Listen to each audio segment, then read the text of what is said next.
Hi there, this is the second in the little series about explaining to you what it takes to live an amazing life.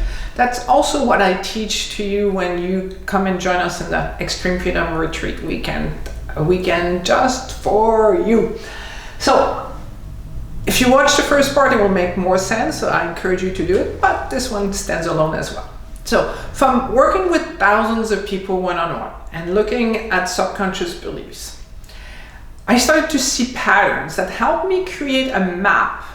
And you can, if you have my book, Conversation with the Heart, you can check it out. I think it's page 16 or 17 around there.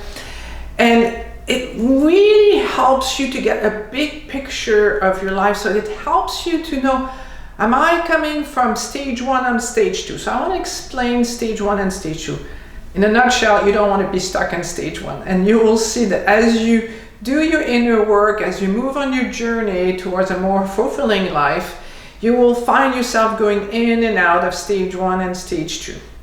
And the more in stage two you are, the happier you will be. So let me explain the two stages. So there are two stages, naturally, 1 and 2. And you need to understand them. They're very important for your happiness. Stage 1 is the unconscious, asleep, infantile stage. And stage 2 is the awakened, conscious, mature stage. The more you live in stage 2, the more you create your own heaven on earth. The more you are in stage 1, I call that hell on earth. And what's the difference between stage 1 and stage 2? Is that basically in stage 1 what happens is that you are getting your sense of self from the way the world reacts to you. So when the way reacts to you in a way that you like, you feel good about yourself, and when the world around you reacts to you in a way you don't like, you start creating stories. They are only stories, because I can guarantee you that you deep down are worthy of love. Because is a baby worthy of love? You have a beautiful brand new baby. Is the baby worthy of love? Is a toddler in the throes of the terrible twos still worthy of love, even though they're not so easy? Are they still worthy of love? Yeah. Is a teenager worthy of love? 20, 30, at what point does a human being stop being worthy of love? Well, the answer is never in actuality. But in reality, what happens is that you stop being worthy of love the day you decided that something was wrong with you.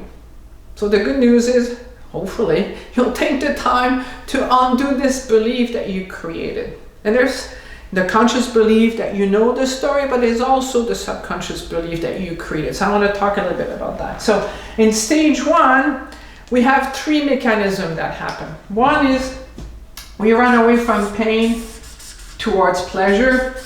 And that drives us a lot. Like, let's say your brother or your sister are better athletic than you, so you might actually try to be really good at school, or vice versa. So we compensate often for how badly we feel. The second thing that drove you is probably your ego. And we all do it.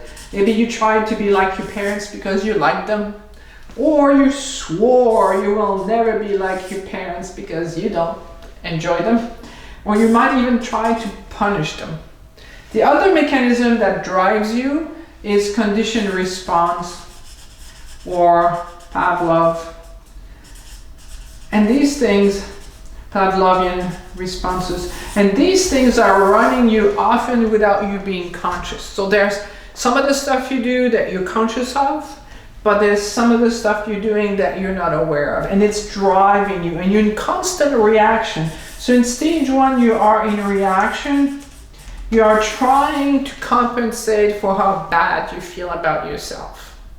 And it's very challenging. I call this hell on earth.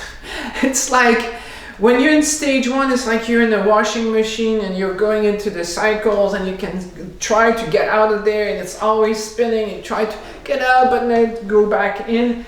It's not fun. But usually people get very interested in coming and working with me when something challenging is happening to them. So a big challenge either gets you here, or if you're lucky, someone tells you about me and you get inspired and you come to see me. So if you're lucky, I would say 80% of the time, most people don't like doing things unless they are into bringing the best out of themselves, which is actually the best way of living life. So they end up coming to see me and we start in stage 2. So in stage 2, what happens is you get your sense of self from your own self, not from the outside world, but how you feel about yourself. So if I use my famous yin and yang, and the dark one represents the yin, which is the female principle of listening, and the light one is the male principle of acting. This is a great visual for you to understand what it takes to be successful. So your heart wants you to listen to 2 things. So the first thing your heart wants you to do, it wants you to know that you're worthy of love and to do whatever it takes to let go of the opposite. So I can guarantee you 100% you're worthy of love. All the rest is a story.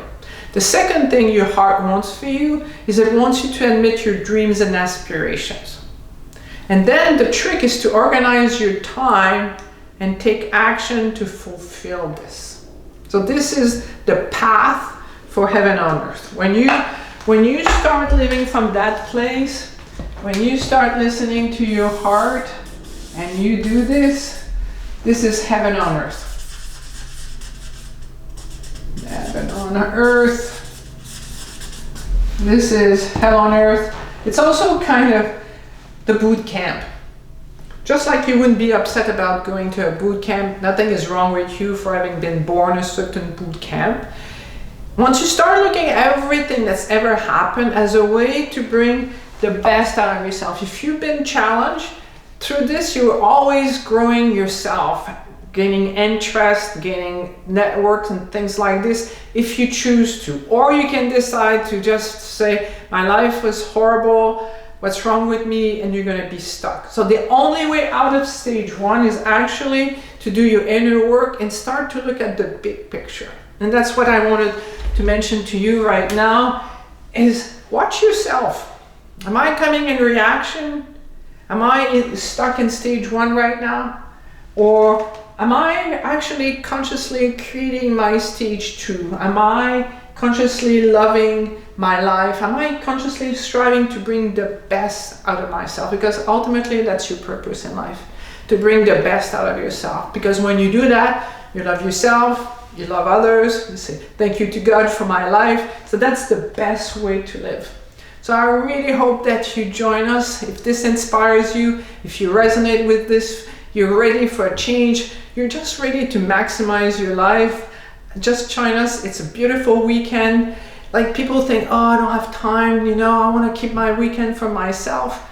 Like there is nothing more about yourself than a 2-day deep insights, deep retreat to go within you to know, who am I, why am I here, where am I going? So that when you graduate on Sunday night, you feel inspired, you feel passionate, you want to live that life. When you wake up in the morning, you go, yeah, I'm getting ready to create an amazing life. So I'd love to have you. Just sign up down there, or you can call our office at 416-SUCCESS. That's easy, 416-SUCCESS. And I hope you join us. Bye for now.